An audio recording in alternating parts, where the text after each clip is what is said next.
नमस्कार, कैसे हैं आप सब। वेलकम टू माय चैनल मटकुल शाला। ज़रूरत है टेक्नीशियन की और आप बहुत कंफ्यूज हैं कि बुलाएं कि नहीं बुलाएं। आपका फ्रिज, टीवी, वॉशिंग मशीन कुछ इस ख़राब हो गया है और इस कोरोना वायरस के ख़राब समय में टेक्नीशियन को आपको बुलाना चाहिए कि नहीं बुलाना चाहिए, ये क्वेश्चन आपको बहुत परेशान कर रहा है। एक्चुअली ये जो सारे गैजेट्स हैं ना, fridge, TV, washing machine, AC, cooler, इनके बगैर रहना आजकल के समय में बहुत ही मुश्किल हो गया है। एज़ पर पब्लिक सर्वे मोर देन 95% जो पीपल हैं, जिनमें कि गांव के और शहर के सभी लोग इंक्लूड हैं, वो इसके बगैर रहने के बारे में सोच भी नहीं सकते हैं। मैं भी नहीं सोच पाती हूँ और आपके यहाँ भी मुझे यकीन है बेहद मुश्किल होगा। अब अगर चीज़ ख़राब हो गई है तो उसके लिए आपको टेक्नीशियन को तो बुलाना ही होगा। चलिए, फ़ैन एक ख़राब हुआ है आपके घर का, तो आप दूसरे रूम में फ़ैन से गुजारा चला सकते हैं। लेकिन अगर आपके बाथरूम का नल ख़राब हो गया है या आपकी वॉशरूम्स की कुछ और लीकेज आ गया है, तो उसके लिए तो आपको टेक्नीशियन को बुलाना ही पड़ेगा।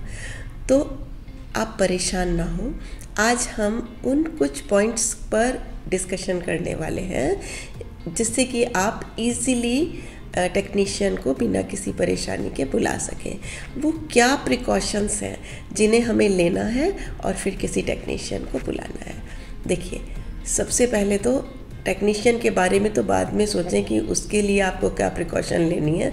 सबसे पहले आपको, जब टेक्नीशियन आपके घर आता है तो डोर खोलने से पहले खुद फेस मास्क लगाना है। आपको खुद, खाली टेक्नीशियंस के लिए मत सोचिए कि उनसे ये कराना है। आप खुद फेस मास्क लगाएं, उसके बाद ही आप डोर खोलें।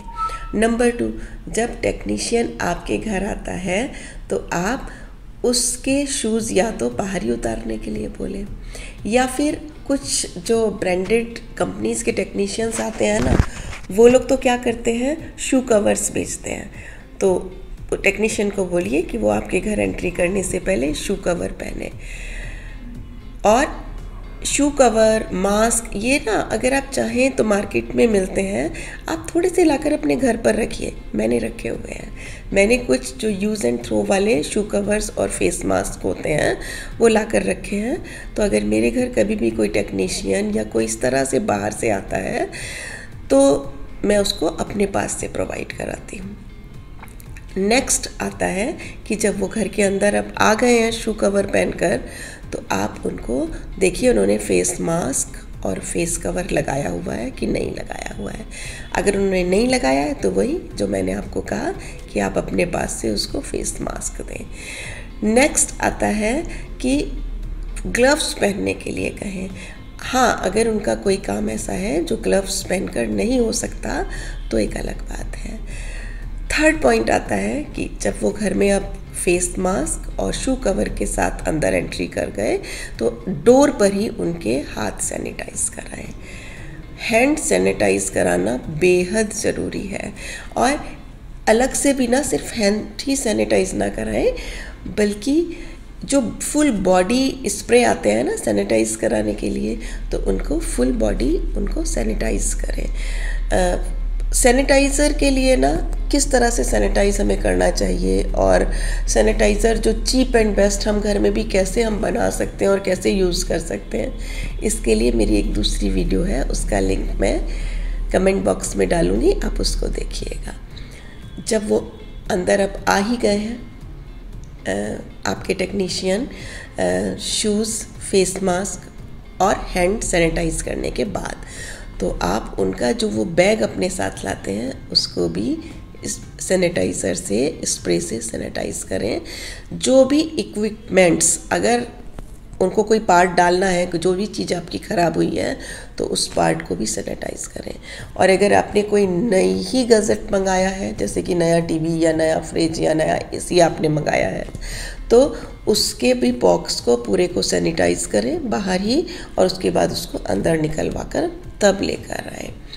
ये बेहद ज़रूरी है। सैनिटाइज को ना हम लोग थोड़े से ढीले पड़ जाते हैं, थोड़े केयरलेस हो जाते हैं, जो कि आपने भले ही टेक्नीशियन को सैनिटाइज कर दिया, लेकिन अगर आपने उस इक्विपमेंट के बॉक्स को ही सैनिटाइज नहीं किया तो फिर कोई फ़ायदा नहीं है। नेक्स्ट, टेक्नीशियन जितनी देर भी आपके घर में काम करे उससे 6 फीट की दूरी बना कर रखें। ये नियम है ना, हम सबको पता है। दूर से ही बात करें, ये आपके और टेक्नीशियन दोनों की सेफ्टी के लिए ज़रूरी है। आपके घर में अगर छोटे बच्चे या बुजुर्ग हैं तो कोशिश करें कि किसी भी तरह से वो बाहर से आए हुए टेक्नीशियन के संपर्क में ना आए। जब टेक्नीशियन आपका घर का जो भी काम करने आए हैं उसको रिपेयर करके चले जाते हैं, तो उनके जाने के बाद जो हैंडल टेक्नीशियन ने छुए हैं, जो नॉब्स छुए हैं, कहने का मतलब है कि जिस एरिया में टेक्नीशियन ने काम किया है उस पूरे एरिया को सैनिटाइज करें। ये बेहद ज़रूरी है और देर लगा कर नहीं, जाते ही सैनिटाइज करें।